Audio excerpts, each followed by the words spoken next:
I mean, how many people are there that are police officers or detectives that are still working and into personal development and Yeah, like motivational speaking and inspirational speaking and I like love it. all of those things. I love it so much. Good for you. I can't wait to hear your story and how you got into it and everything. But Thank you. So part of my story is that I'm still working full time as a detective.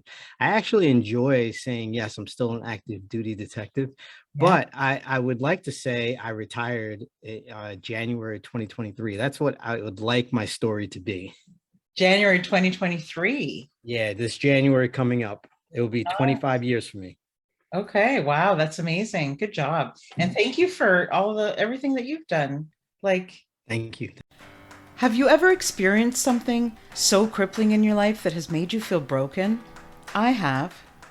Are you someone who has a giving heart but is struggling to feel good themselves? Are you consistently putting your needs aside to take care of everyone else? If so, you're not alone.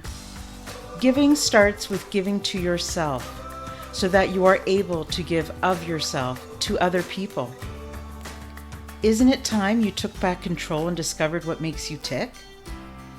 Join me in my journey and find out how you can feel better about yourself, live your best life, and share that with others. Thinking of yourself, it doesn't make you selfish, it makes you brave. I'm Nelia, and this is the Giving Starts With You podcast. Welcome, everyone, to another episode of the Giving Starts With You podcast.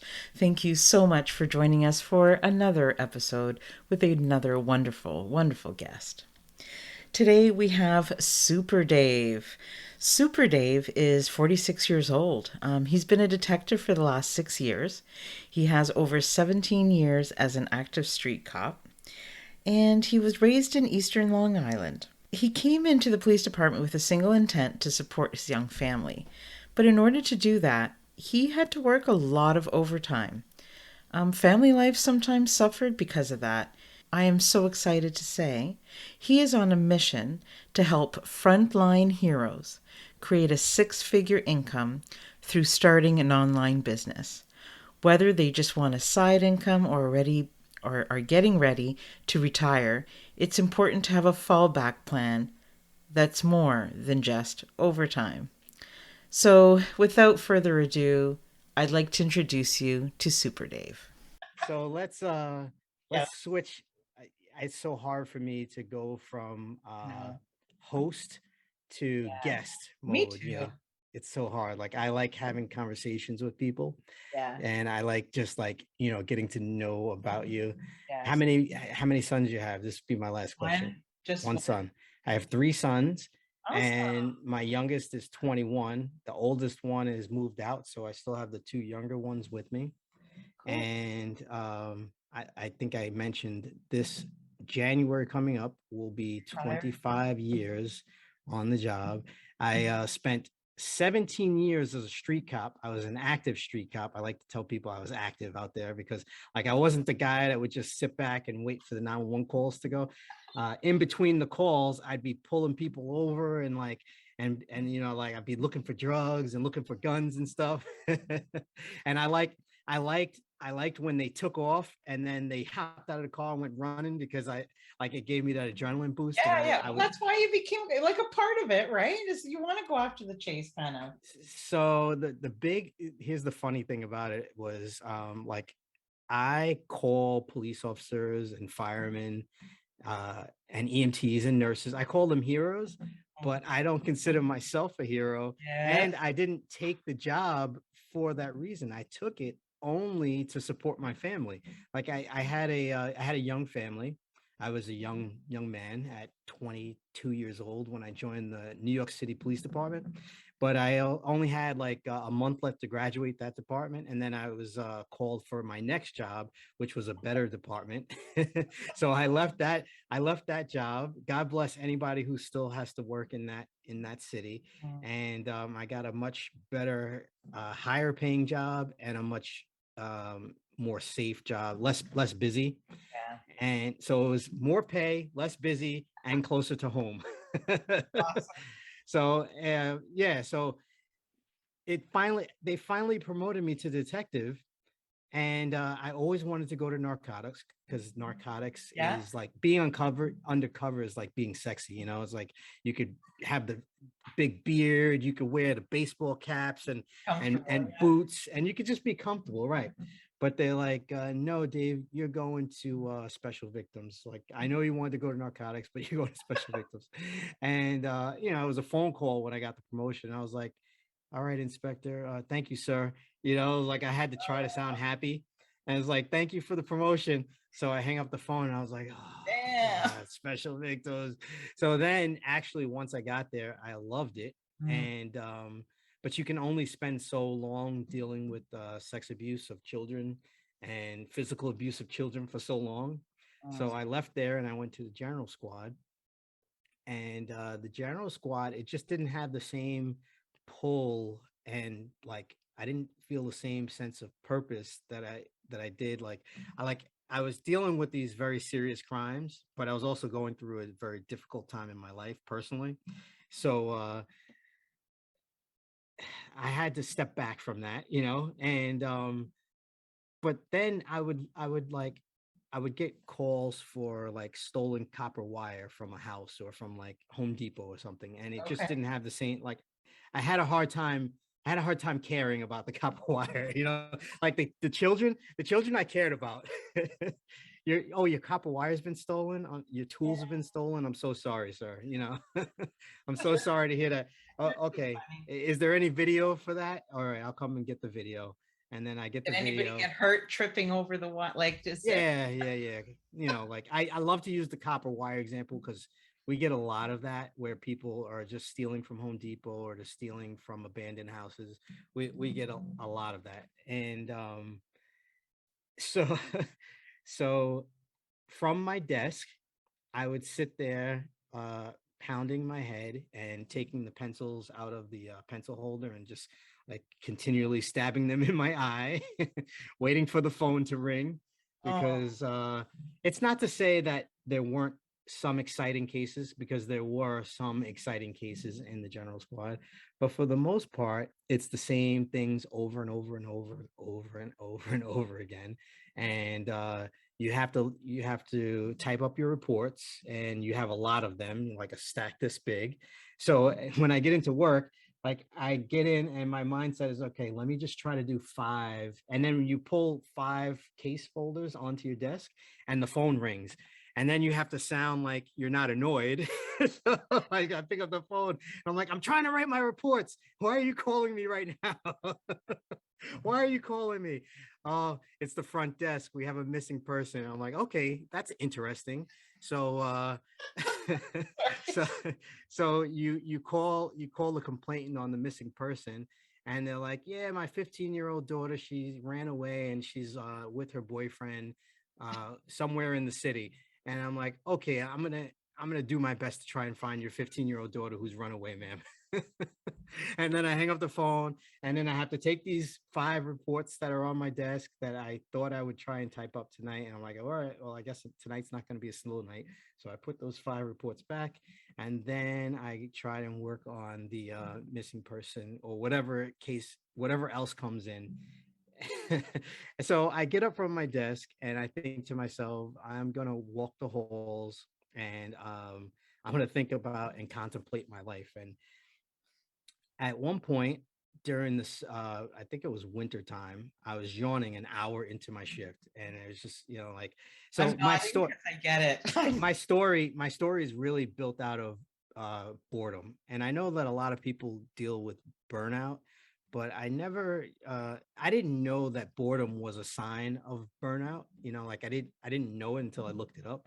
But I was walking the hallway, and sometimes like I'm really into superheroes. So so sometimes like I'd walk the halls with my hands out like this, like I was flying through the hallway. And then I go to the bathroom and I'll sit on the stall until the lights go out. And then I'm just like thinking about myself, like, man, there has to be more to life than showing up to work, doing these reports. And like I started feeling like I wasn't making a difference anymore. And occasionally I have a really good case where I do feel like I made a difference in someone's life. Like whenever they call me the sexpert, which is kind of funny because I came from special victims. So like I get these rape cases and I'm the compassionate one.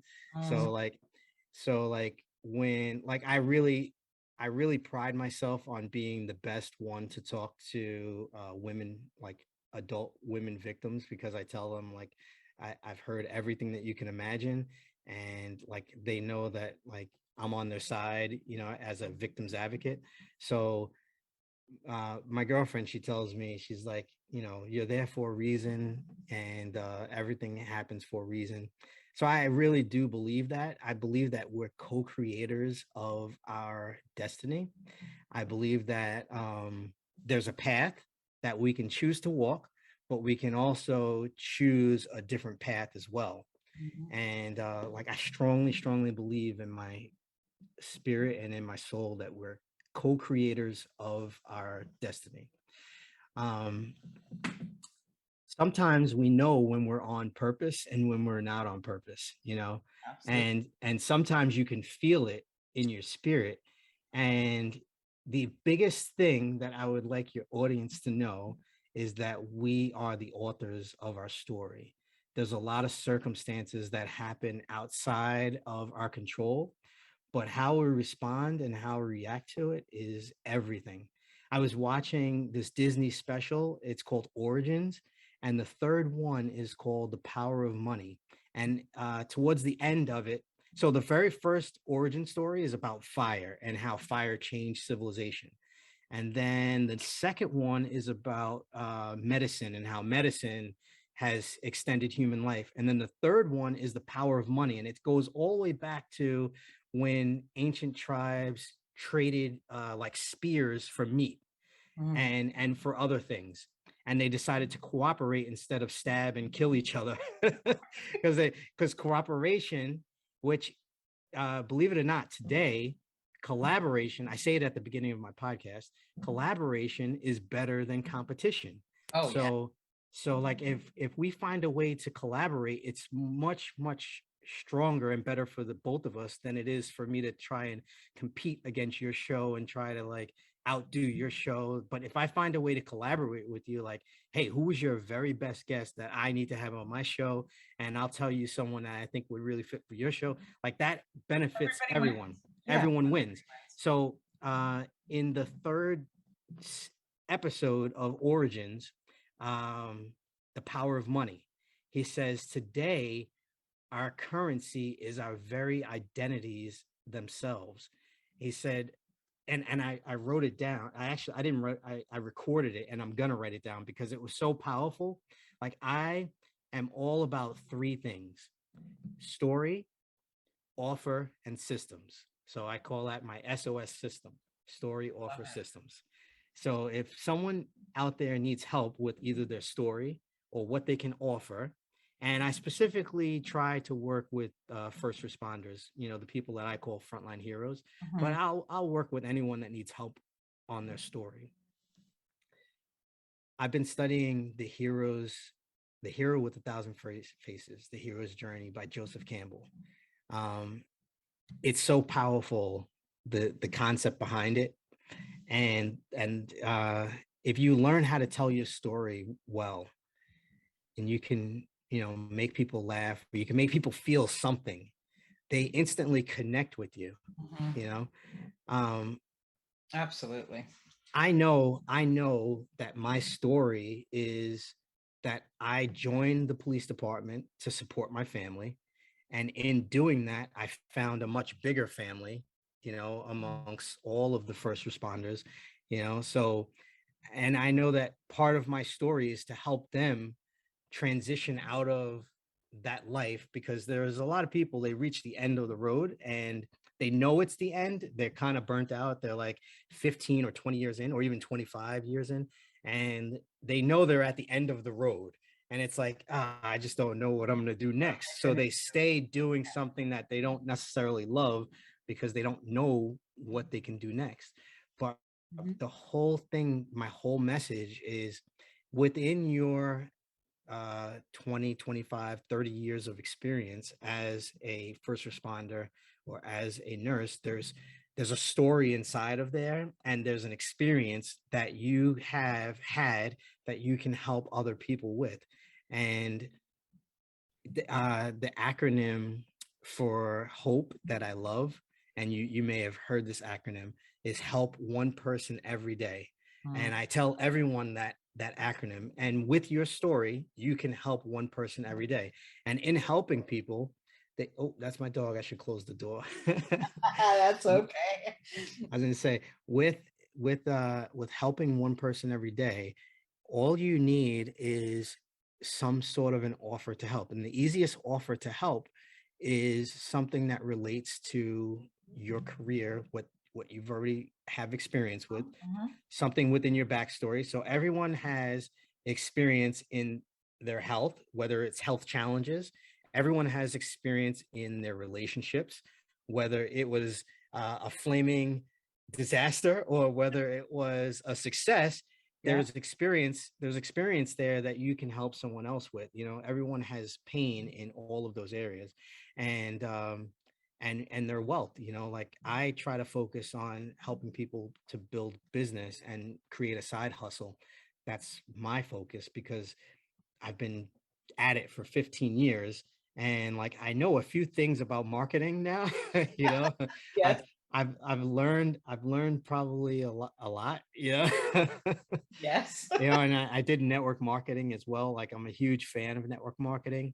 Mhm. I did that for a long time. I built up a team. I was a leader of a team, and I used to stand in front of the room and give little talks. And I But all of enjoyed that, all of that experience helps it you, all. It like, it all ties in. It all ties in. So um, which is the same as what you're saying with your work experience and even the roles that you play in your life, whether you're a dad, that gives you skills. Like, yes, it's everything together. And it's yes, not just what am I going to do after the fact, it's what am I going to do that I'm not going to stick the pencil in my eye, that I'm going to actually enjoy, yes, and I'm going yes. to actually not feel like work, and that I want to go to and do it every day. Otherwise, why do you want to work after work? Like, it's got to mean more than just what you did before, right? Yes, I talked to a lot of officers who, like, I asked them what they're going to do when they retire, and many of them say either I don't know, or a few of them said I'm never working a day again in my life.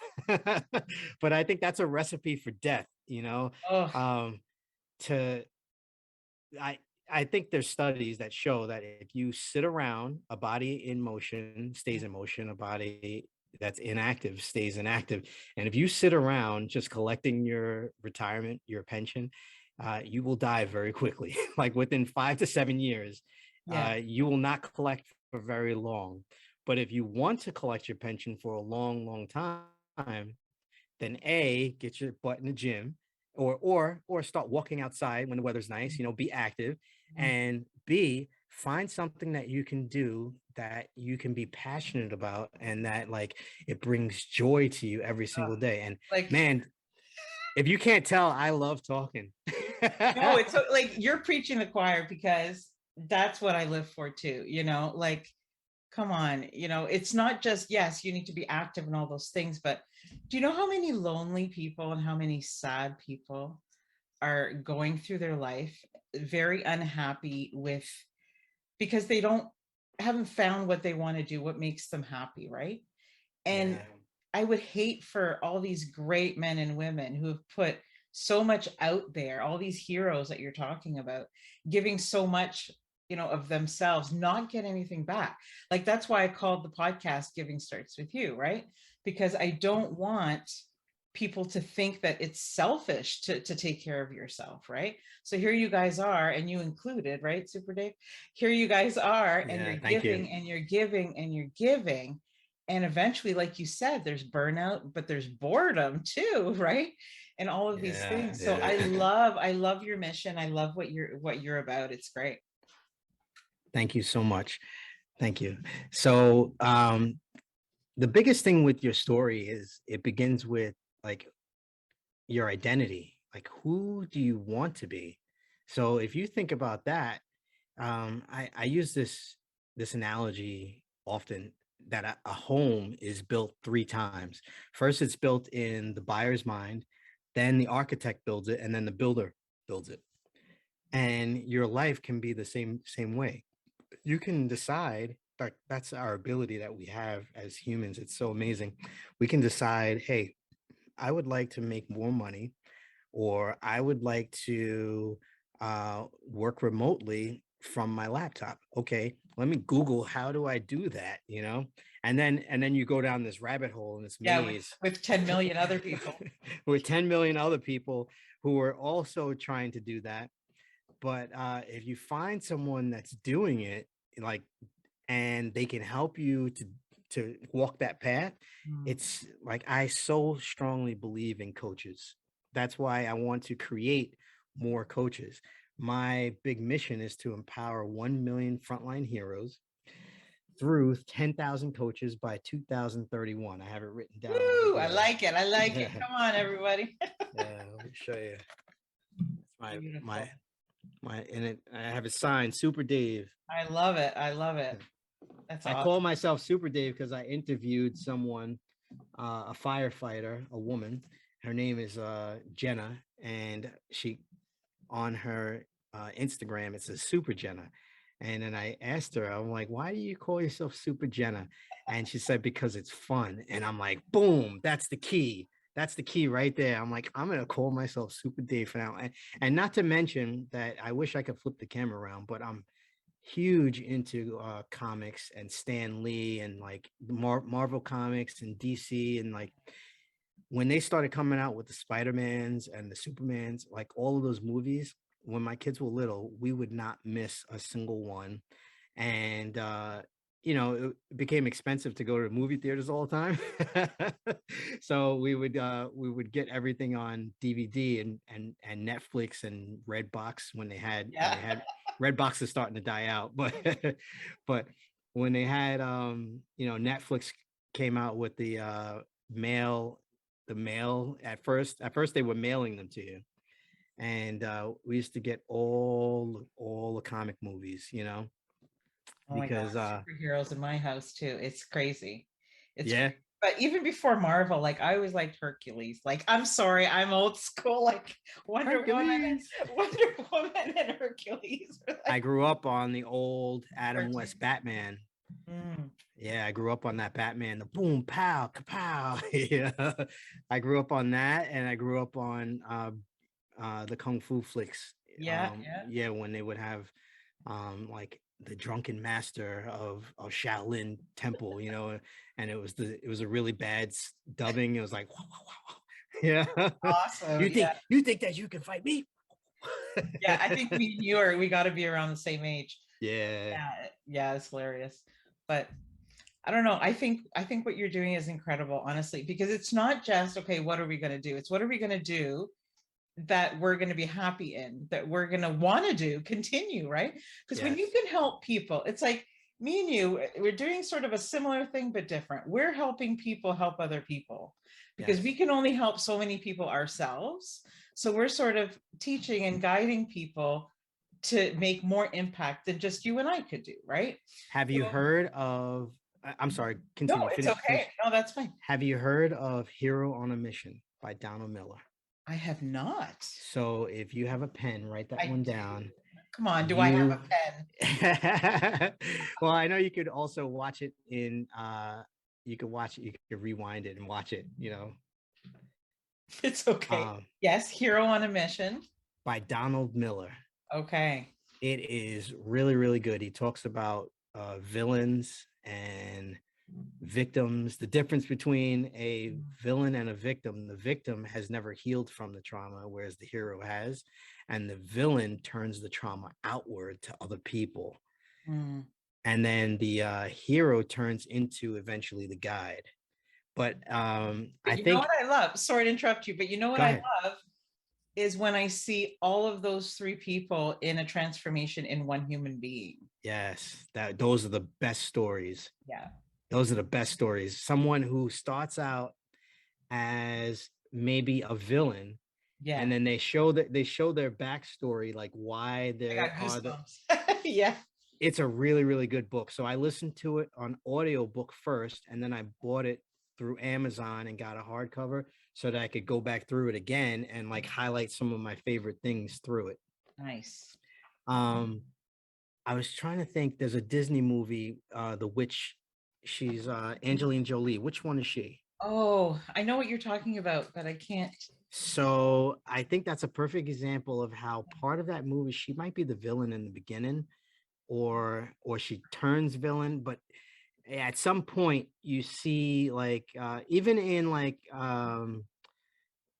with Frozen Yeah. when the she becomes the villain temporarily, you Mhm. know, Yeah. uh But she these things become happen in real life all the time, and we just don't, the bully and the person who's being bullied, quite often they're from the same cloth. Like there's the same person, it's just yep, in a different stage. yep, But yep.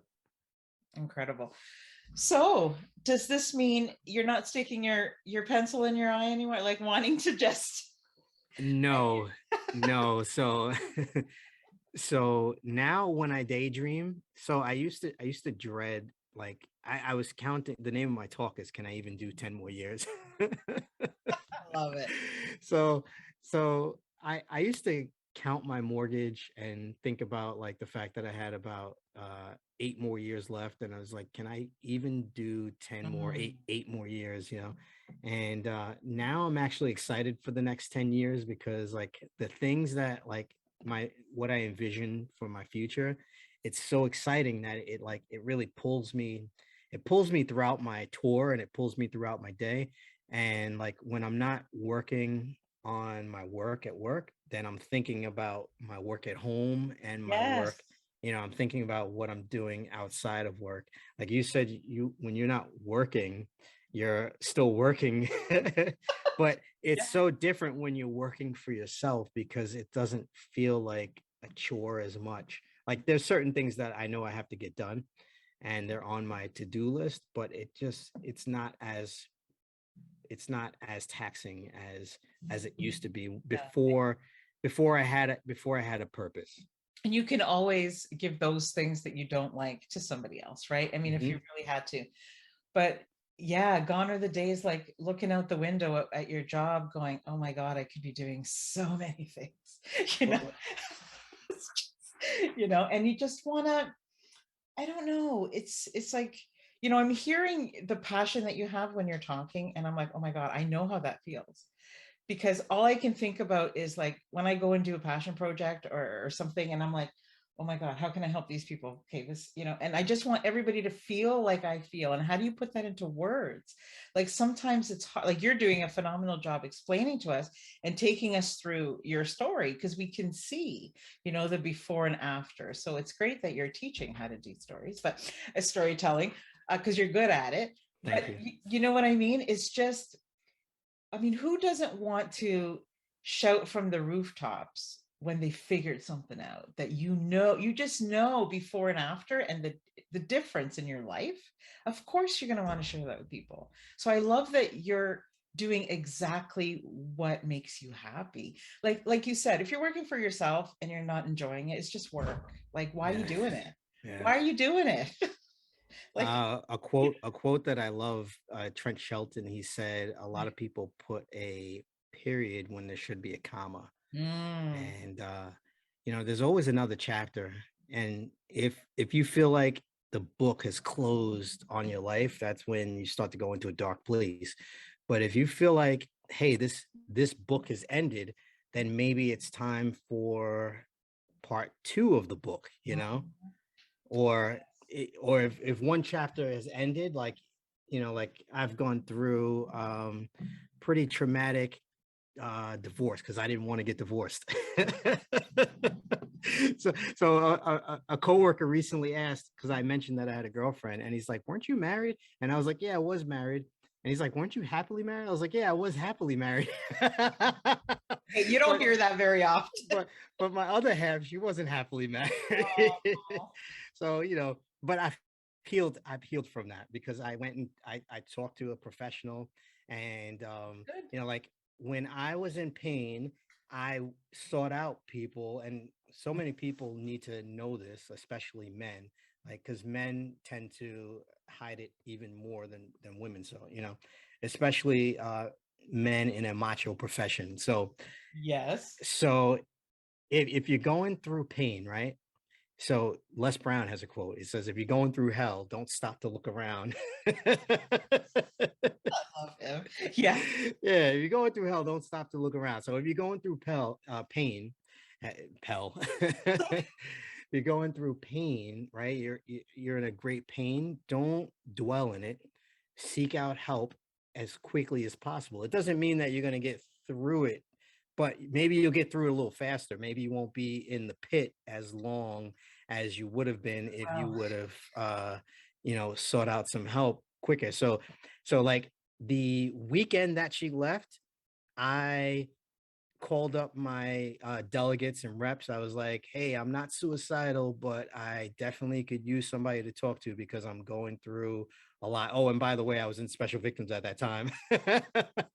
Oh no. So, I had to go to work, and I had to be professional, and I had to keep but I was going through a lot of pain internally. So I called him up, the rep, and I was like, "I need to talk to someone." But So good they for you sent, for reaching out, yeah, first of all. thank you, thank you. So they sent over a couple of guys, and then it was during the summertime, so we walked around the block and we walked and talked, and they hooked me up with they gave me a referral, but they're like crisis. They like come out and check on you and make sure that you're okay. And I told them right away, I'm like, listen, I'm not suicidal. I need somebody to talk to. And so they actually came within the hour, which is Oh, incredible, yeah. um, More hero. so I more heroes. Yeah, those guys, they showed up for me, and I don't even remember their names. I knew I worked with one of them, so I see him all the time.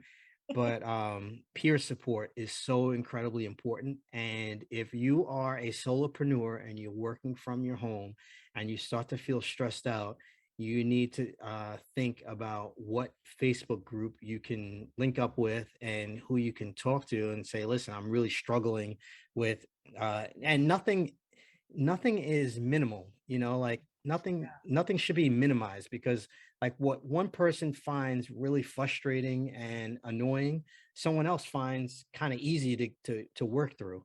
So, like I've my point is, there are always people you can lean on, and uh if you're in pain, don't dwell in it. If you're going into a pit in your life, don't stay in that pit. If you're going through hell, don't stay in hell and look around and like I set up agree with you. set up a chair, because you will get burnt.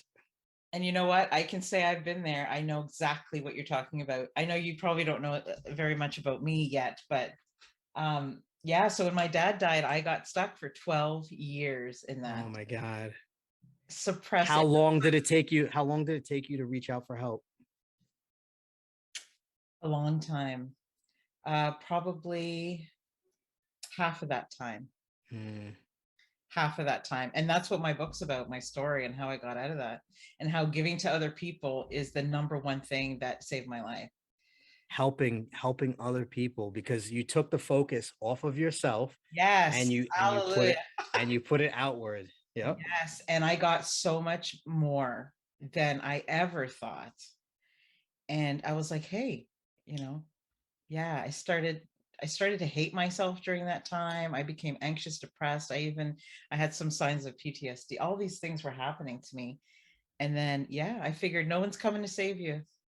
You got to do this, you got to reach out. And I mean, you need a community of people around you, but it has to start with you saying, hey, I need help. That's where it starts. Yeah. It has to. And again, And that's why I tell people about like I was so choked up, and so I was in so much incredible pain because she was my high school sweetheart and we were together for 25 plus years.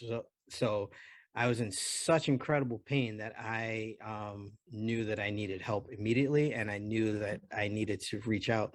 Like I just had the wherewithal to know that, and I share that part of my story so that and anyone else listening, um like my mother raised me to believe that this too shall pass, right? mm, And I've always believed that, but it's hard when you're in the moment. like it's really, really hard when you're in the moment. So the very, very best thing that you can do is reach out and ask for help, because there's so many professionals that have seen so many people with your exact problem. Like, they know what to say to help you, and what not to say. Like, the guy who I went to see was just a really great listener, and Mm.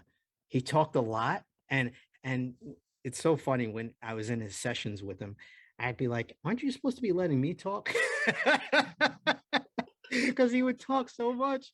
He would just like tell me stories, but believe it or not, He it took the was a focus off of the he took problem. the focus off of the problem, and he talked so much, and he told me great funny stories, and he Mm. just made me feel better.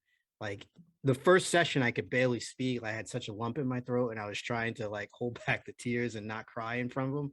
Yeah, I'm You know, sorry you went through that. It's okay. I'm healed from it now. Like, Yeah.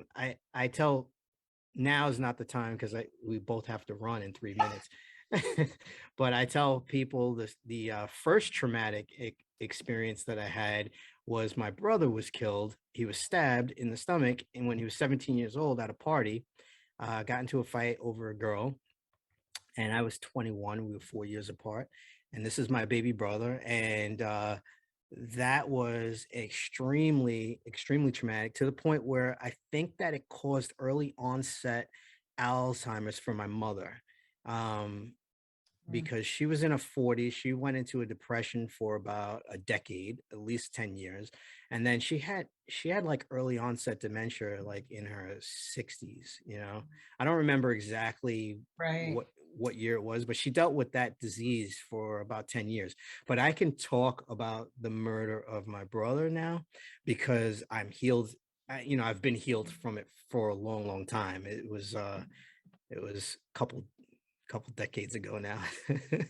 Yeah, but thank you for saying that, because especially men, you're saying in macho jobs, and everybody too. It just depends, men and women, but yeah, you need to reach out, because in my trailer for the podcast, I'm like, look, we all have something that's broken us. Yeah, It could be, like you said, to me, your story might be, and up here, and then my pain down here, but it's not.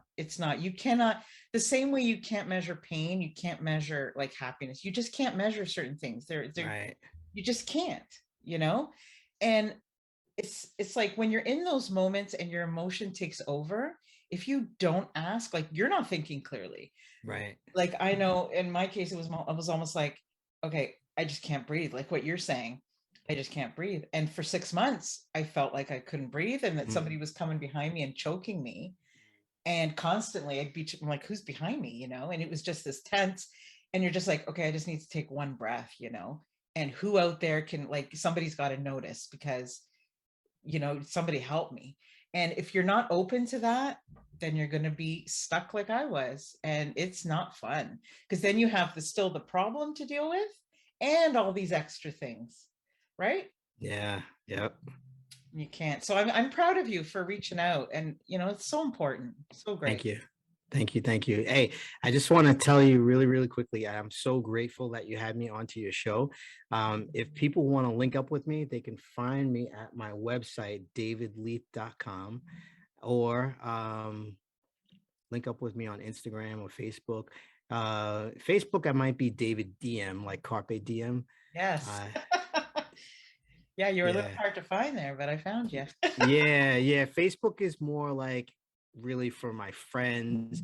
Instagram is more for like, I use it for like business. That's like my business page. That's Dave Leath one. That's my Instagram page. And Facebook is David DM. All of your audience, they're all friends. So if they Yes, want and to friend me, I was looking at your website, and you got some cool stuff there people can download, and thank you. it's awesome. Go and check out his website. I'm going to put all of the details on here. I feel like we could, record again another day. There's so much more to Yeah, talk yeah. I about. got I got stories for days. And if all of this fails, which it's not, it's going to succeed. You could always be a comedian, right?